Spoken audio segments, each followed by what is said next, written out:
Eh di mas maigi sana kung mas mabilis yung hustisya sa atin, eh di hindi na nakialam yung kung sino-sino. Ang bagal kasi, yan ang problema.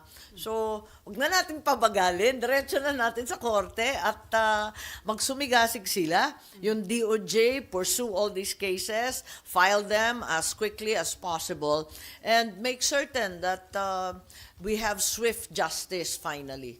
So ma'am, sabi niyo nga, may mga ilang program na talagang may reward system, pero acceptable ba na magkaroon ng reward? Ayun naman, ibang level naman yon. Yung pag nakapatay ng drug suspect, yun hindi na acceptable yun, ma'am, di ba? Eh, syempre naman, Against. ibang usapan naman yun. Yung mga witness protection program, yung rewards for information and informants, with all of these things are well recognized. But clearly, murder's not one of them. Ano na nakikita niyo, ma'am, dun sa direction ng Quadcom committee hearing? Hindi na ba malinaw yung direction na talagang Hindi, illegal ang legislation?